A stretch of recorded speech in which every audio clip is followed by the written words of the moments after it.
Iki ni ikiganiro ejo.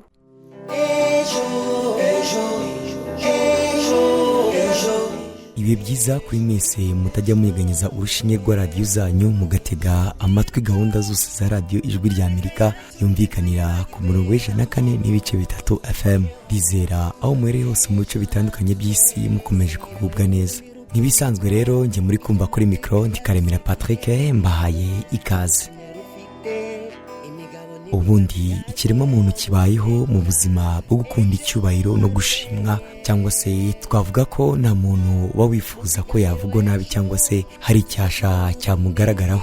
Nubwo nta muntu wifuza gukora nabi, gusa rimwe na rimwe hari igihe umuntu yisanga yatanye akarenga ku mategeko agakora ibinyuranyije nayo. Urugero twavuga ni nko guhotera, kwiba, kwica ndetse n'ibindi. Aha wakwibaza uti ese birashoboka ko umuntu wakoze icyaha runaka akabihanirwa n'amategeko yahanagurwaho ubusembwa?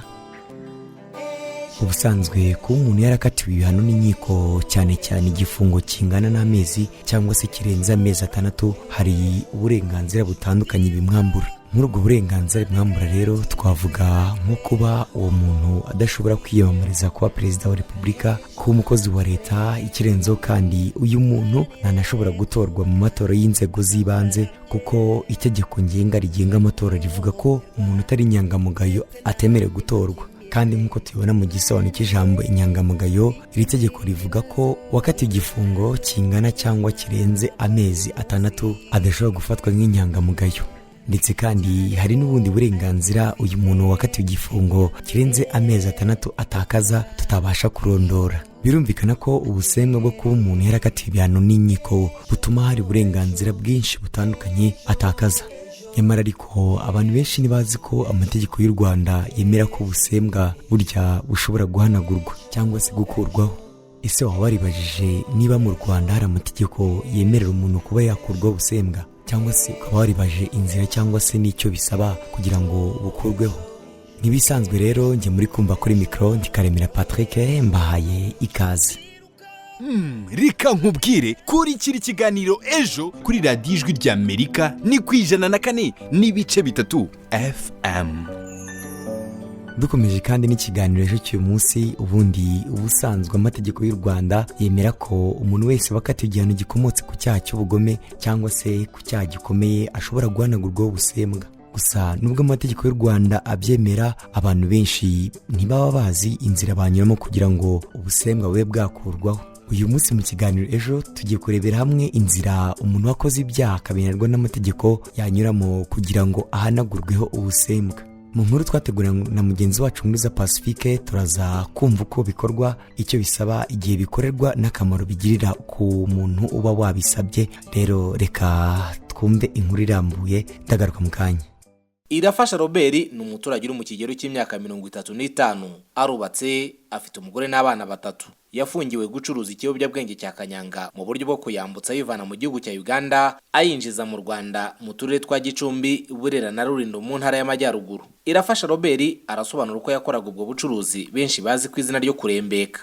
Nafashwe mvuye kurembeka warajye bamfatira mu Rubaya, ndangije ngenda baramfunga imyaka 5, nkora 3 n'igice, bampa imbabazi.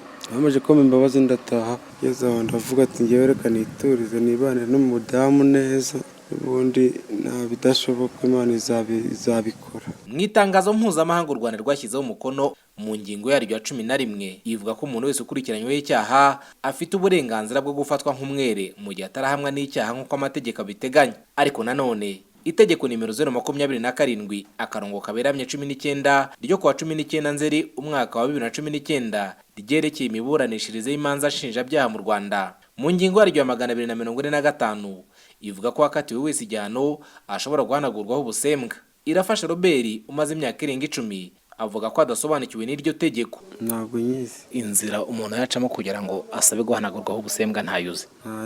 Ese hari igihombo wumva ufite kuba udasobanukiwe n'iryo tegeko? Igihombo cyo kirimo ni ukuvuga ngo niba bavuga ngo Robert n'ubundi ni umurembetsi, na kano kanya bakabavuga ngo yararembetse, ubwo ni nk'uko n'ubundi bitari byamanagurikaho. Ni ukuvuga ngo rero biba bimanaguyeho bikamvaho n'ubundi nkamara nk'abandi baturage bakajya bavuga ati gutya na gutya ari mu matsinda, ari mu maki, akorana n'abandi baturage neza, nabyo byaba byiza. Akomeza avuga ko nubwo yarangije igihano ariko hari ibikimubangamiye. Birambangamiye cyane kuko kuba wararetse nk'ikintu utakigikora ukumva ngo nabwo ngo ni umurembetsi, babona wigiriye nko muri 19 ngo aragiye kandi wigiriye nko mu kazi wenda gasanzwe nko gukora mu cyayi, bakaguma kubigushinja ibyo ngibyo. John Mudakikwa, umuyobozi w'umuryango utari uwa leta ugamije kubaka igihugu kigendera ku mategeko Serura mu magambo ahinnye, arasobanurira abaturage inzira inyurwamo kugira ngo akoze ibyaha akanibahamwa n'inkiko abe yahanagurwaho ubusembwa. Itegeko rero ryashyizemo ikintu cyiza cy'uko hari inzira umuntu anyuramo kugira ngo ahanagureho ubusembwa, kandi iyo umuntu ahanagureho ubusembwa bikurikije inzira z'amategeko bivuga ko icyo gihe asubiranye uburenganzira bwe nk'uko yari afite mbere. Rero iyo urebye mu ngingo ya 245 ivuga ko wakatiwe wese igihano ashobora guhanagurwaho ubusembwa. Iki ni ikintu cyiza cyane. Hanyuma hari ingingo rero ziteganya icyo bisaba ko umuntu kugira ngo ahanagurweho ubusembwa ugomba kuba umaze imyaka nibura 5 wakatiwe yarakomeje kugaragaraho ibimenyetso nyakuri by'imyifatire myiza. Iyo wakatiwe gasavinga igihano cyawe ukirangiza cyangwa se ukaba warafunga by'agateganyo, bavuga ko bisaba ko umaze nibura imyaka 5 kandi ugaragaraho imyitwarire bita ngo ni igaragaza ibimenyetso nyakuri by'imyifatire myiza. No kuvuga ngo nta bindi byaha cyangwa se ibikorwa by'urugomo ugomba kuba bikurangaho. Icyo gihe rero banavuga ko iyo wamaze hari ibyaha wongeye gukora cyangwa se insubiracyaha, icyo gihe birumvikana ko bongera imyaka ikagera kuri 5 ikagera kuri 10 kugira ngo ushobore kuba wasaba ko wahanagurwaho ubusembwa. Ibyo rero uko bikorwa nuko umuntu wese wifuza gusaba ko yahanagurwaho ubusembwa wuje ibisabwa, icyo agomba gukora nuko yandikira perezida w'urukiko rukuru yari umusivili cyangwa se urukiko rukuru rwa gisirikare yari umusirikare kugira ngo ahanagurweho ubusembwa. Muri ubwo busabe agomba kugaragaza itariki nyayo y'imikirize y'urubanza rwe, ahantu hose wakatiwe yabaye kuva afunguwe. Ibyo hanini cyane cyane bashaka kureba ngo bakurikirane discipline ye, cyane cyane ko twarebye ko baza kureba imyifatire yawe niba yari myiza. Hanyuma urukiko rero urwandikiye ruhita rwohereza dosiye yawe ubushinjacyaha bukuru cyangwa se ubushinjacyaha bukuru bwa gisirikare mu gihe ari umusirikare, kugira ngo butange bugira icyo bivuga kuri ubwo busabe. Ahanini ubushinjacyaha buba bushaka kureba gukurikirana niba nta bindi byaha cyangwa se izindi ngeso mbi ushaka ko warakurikiranyweho. Hanyuma ubushinjacyaha buba bufite iminsi 30 ntarengwa kugira ngo baye batanze igisubizo kuri ubwo busabe bw'urukiko rukuru. Icyo gihe bamaze kubona igisubizo cy'ubushinjacyaha bukuru, urukiko rukuru cyangwa se urukiko rwa gisirikare rukuru bahamagaza uwabisabye nawe akisobanura. Noneho mu gihe kitarenze iminsi 30 urukiko rukaba rwaguha cyangwa se rwakwima iryo hanagurwaho ubusembwa. Akomeza avuga ko kuba abaturage badasobanukiwe n'iri tegeko bigira ingaruka kuri bamwe zirimo kwitakariza icyizere cy'ubuzima, kuko uzasanga umuntu avuga ati hari n'uwitse kuganira avuga ati umuntu bamukatiye igifungo cy'umwaka ngo diplome ye ubwo ngubwo irahiye ntizongera gukoreshwa. Ni ukuvuga umuntu ariheba akavuga ngo ubwo ngubwo uburenganzira bwanjye ntabwo nzongera gusubira nabwo kwaka kazi. Nyamara hari inzira zitegwa n'amategeko, umaze imyaka 5 ushobora kugenda ugasaba ko wahanagurwaho ubusembwa. Nawe ingingo ya 252 y'iri tegeko ivuga ko ihanagurwa busembwa rikuraho igihano n'inkurikizi zacyo zose. Ni ukuvuga umuntu wahanagurwaho ubusembwa rero asubira nabwo burenganzira bwe. Rero iki ngiki ni ikintu ni tegeko twumva gikenera kwigishwa mu bantu batandukanye, haba abantu bagiye bahura n'ibyago byo ko bakatirwa, kugira ngo babimenye kandi babyitabaze, kuko inzira zirumvikana. Ariko kutabizimenye nyine bituma abantu benshi batazigana kugira ngo basabe ko bahanaguraho ubusembwa, ugasanga akomeje kuba ari aho ngaho yaravukira. Murabizi ko hari ibihano nyine ko nabibabwiye bitandukanye bituma bivutsa umuntu uburenganzira bwe, haba kwiyamamaza cyangwa se mu myanya y'ubuyobozi ugasanga baravuga ati ufite imiziro ntabwo ushaka kwiyamamaza, haba imirimo runaka bakaba ntabwo ushaka kuyijyamo kubera ko wakatiwe igihano kireza amezi 6. Ibi rero nibyo ni ngombwa ko byashishikarizwa abaturage bose kugira ngo babimenye bagane izi nzira. Ni ibintu byoroshye, ni ukwandikira ko twayibonye, ukwandikira perezida w'urukiko rukuru cyangwa se niba uri umusirikare cyangwa arahoza n'umusirikare ukandikira perezida w'urukiko rukuru rwa gisirikare. Inzira zirumvikana, barabisuzuma mu bushishozi kandi mu gihe kitarambiranye cyane. Twabonye ko urebye mu mezi abiri nta kindi kijemo ushobora kuba wahanaguyeho ubwo busembwa babikwemereye. Ese wa muntu koko basabye kuzagaragaza ibimenyetso bifatika bigaragaza imyitwarire myiza, ubundi ibimenyetso bifatika bashatse kuvuga ni nk'ibihe? Icyumvikana ni uko kugira ngo umuntu ahanagurweho ubusembwa birumvikana ko bisaba ko wagaragaje imyitwarire myiza, ni ukuvuga ngo waragorowe hanyuma ukaba ari umuntu wicuza ko wakoze ibyo byaha, ntabwo ugomba kuba wagaragara mu bindi bikorwa by'urugomo bitandukanye.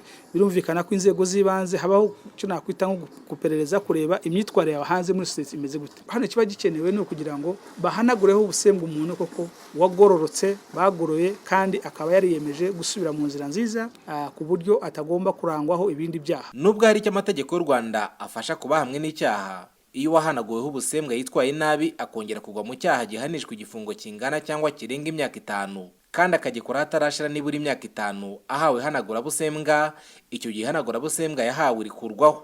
Igihe hanagura busembwa rikuweho rifatwa nkaho ritigeze ribaho. Nkurunziza Pacifique kubw'ikiganiro Ejo.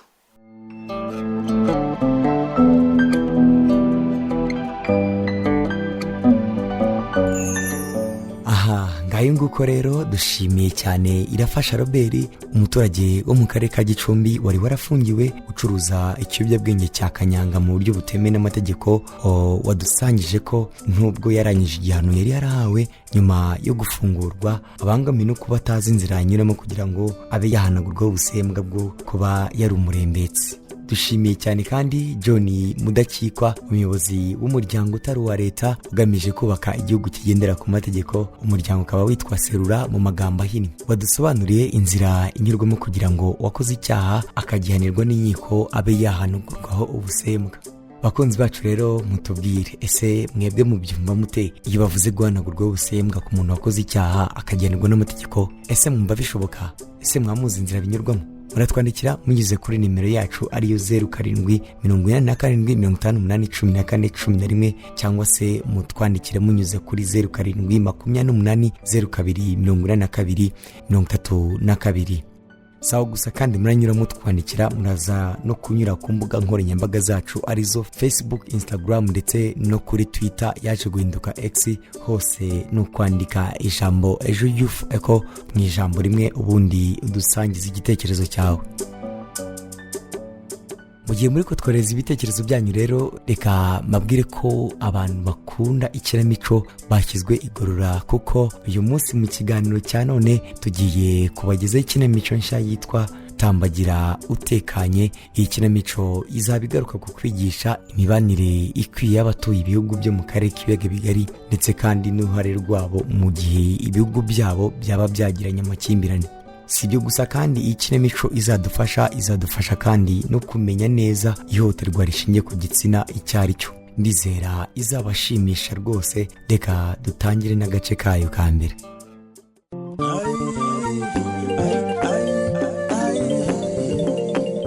Ikinamico Tambagira Utekanye ni ikinamico igamije kwigisha abatuye mu bihugu by'akarere k'ibiyaga bigari kumenya neza uruhare rwabo igihe ibihugu byabo byagiranye amakimbirane, kumenya neza ihohoterwa rishingiye ku gitsina icyo ari cyo mu bikorwa byabo bya buri munsi, ndetse no gutekereza byimbitse kuri buri mwanzuro bagiye gufata. Iki ni igice cya mbere cy'ikinamico Tambagira Utekanye.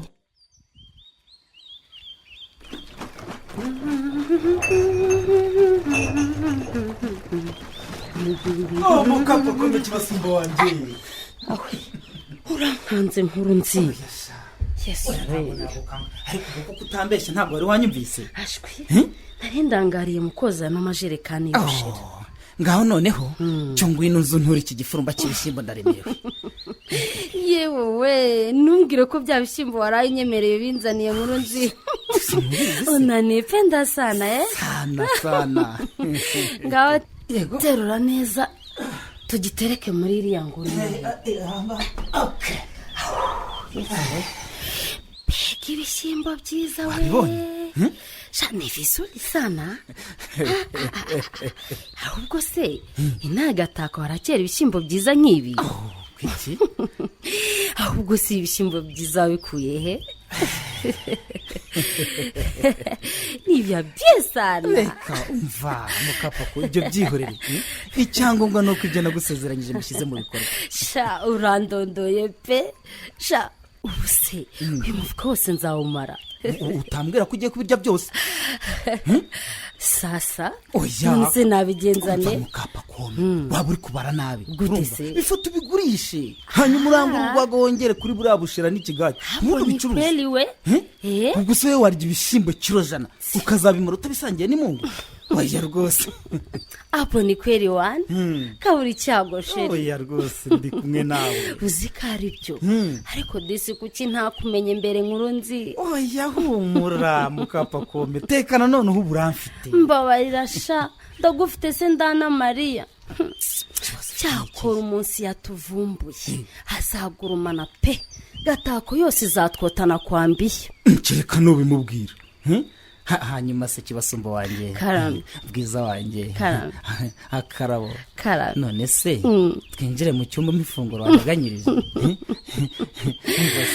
cyangwa mbe ngiye nurangiza koza ayo majerekani uransanga yewe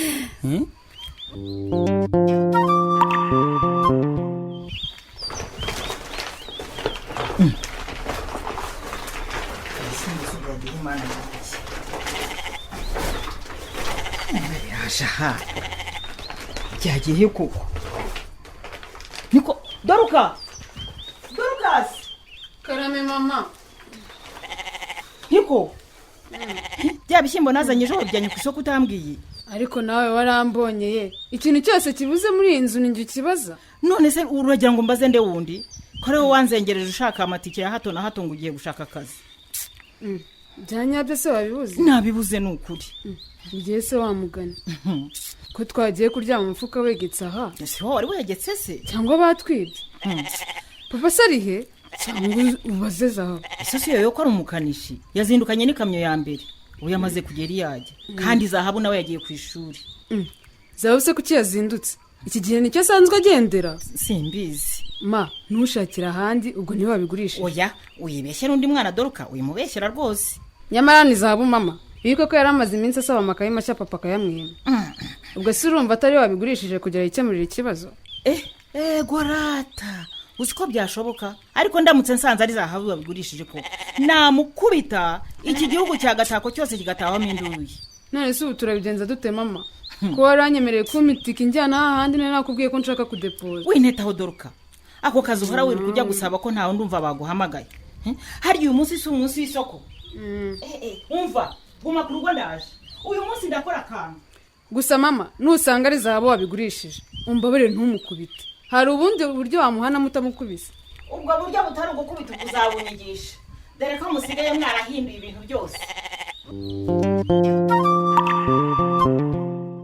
ariko bite byasha bisanga ni byiza papa ni byiza guteza kandi mbona aho kurya uri kwikuba mu mutwe fata kanyurya ureka kwimyoza nakoreka ndeke kubyihererana mbikwibariza niba icyo uzakumbaza se bisa niko mbwira nibyo koko ngo muri kampani yawe abagore n'abakobwa bose baje kugusaba bakazugira icyo basaba kugira ngo ukabaye njye baruvede ibi habukuye heza kandi nyamara inkuru yabaye kimomi naho imuhire igihugu cyose kirabizi nibyo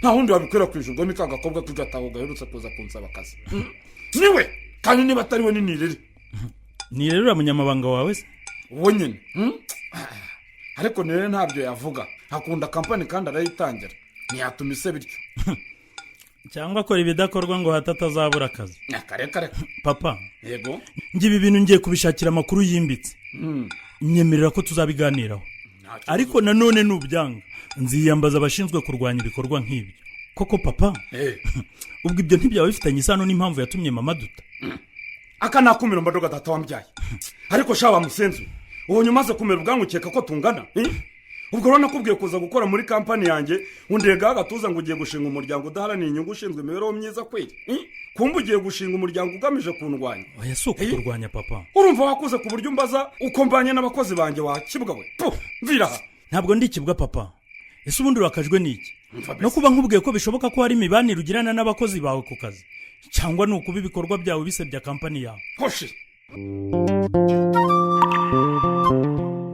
ese mama ntaretse tukirira n'ibi biryo ubu papa wabicyura abona asa ese wa mugani turara tudahaze ngo wabitse umuntu tutazi niba ataha. inda yanyu niyo izanyirukanisha muri uru rugo mwa bakobwa mwe. Niba mudahaze mujye kuryama muzarya ejo. Nimugira imana mukabibona. Ma njye sinshobora kuryama nahaze. Mpereza iyo sahani zaho. Akira nakwereka mbanza nkoremo ikijumba kimwe. Ariko musigaho mwa bakobwa mwe ibyo mukora ni ibiki? Papa ntabyo arya yewe. Ese ubundi zaha Karama ibishyimbo byaraha niwe wabigurishije?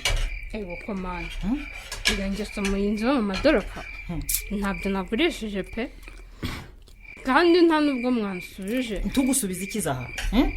Nyine amakaye yanjye menshi yarashize nashakaga ndi rero byibura nk'atatu nakwihangana nkavangavanga amasomo nk'abiri mu ikayi n'ubundi umwaka turi hafi kurangiza. Ariko subura kubwira nyoko rumuriya urumva ngiye mu makaye nayakuraye ngurisha igitenge cyanjye. None se muyombo ko yansubije ntabyumvishe mu madoroka. Basi mujye mumbabarira niba mbagora.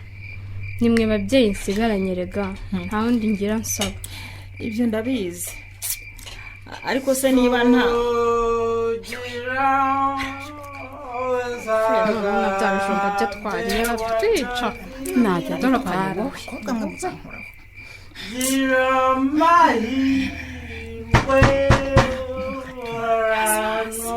Ana Maria wese nsanga waryamye n'urugo nata ndakumena imisaya ukaza amaso ngo ubuze n'igikuru. Singura twatuze ko ataha nanze gutwara mu reka nza gufungurira vuba. Okay. Ayiwe tambuka neza utagwa mugabo mwiza. Wasenda umwana w'igitambambo. Igira hino. Niko Ana Maria turugo ukuntu butumba amaso hajya ngo ni mitufu. Kumba nawagira ngo ni mwatetse. Ndashaka ibiryo se kugira ngo akirira ibingibi papa. Wiki twatetse biteya nta mafaranga yo guha. Kadyo umuriro gakubitwe n'agaca kahekenya amacupa kanjagera batoko nasoni wewe uramemeranga yawe wamushenzwe. Ukora ibyo bihari. Buri biryo nkandi mu rugo rwanjye. Ndaje mwese bajyemo mva turukoberera nk'ibitufu. Wowe zahabwa urajye Dorcas magara. Ana Maria kwanza ni ubanteza. Ni woneza Ana Maria kiko kuruziza. Ni woneza bana. Ana Maria. Munike. Munike. Yego zewe. Unajya ugenda udasize amafaranga yo guhana uragize ubasubiza ibyo. Muretse munike none ubibone.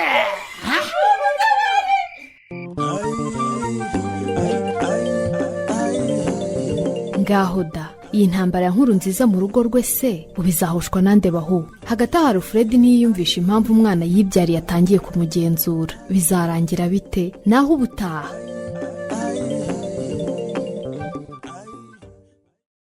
Reka nizere ko ikinamico utambagira utekanye yabaryoheye kandi hari n'inyigisho mwakuyemo iraza kujya inabafasha mu buzima bwanyu bwa buri munsi.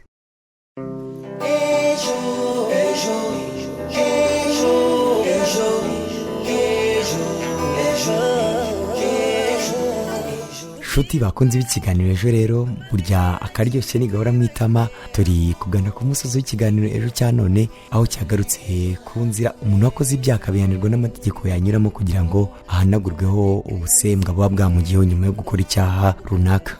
Mu kiganiro cya none twumvise umuturage wo mu karere ka Gicumbi witwa Irafasha Robert wari warafungiye gucuruza ikiyobyabwenge cya kanyanga mu buryo butemewe n'amategeko. Watubwiye ko nubwo yarangije igihano yari yarahawe nyuma yo gufungurwa abangamiwe no kuba atazi inzira yanyuramo kugira ngo abe yahanugurwaho ubusembwa bw'uko yabaye umurembetsi. Si ibyo gusa kandi mu kiganiro cya none twanumvise icyo amategeko y'u Rwanda avuga ku guhanagurwaho ubusembwa, aho twumvise umuyobozi w'umuryango utari uwa leta ugamije kubaka igihugu kigendera ku mategeko serura mu magambo ahinnye John Mudakikwa wadusobanuriye inzira inyurwamo kugira ngo uwakoze icyaha akajyanirwa n'inkiko abe yahanagurwaho ubusembwa.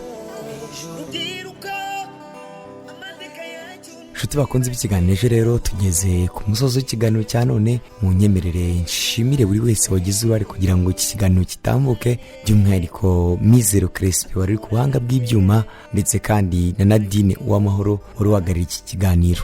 namwe mwese kandi twabonye mu kiganiro cya none ndabashimiye. Naho ikiganiro ejo nakagaruka, mwari kumwe nanjye Karina Patrick, naho utaha. cyane ko ari twe dufite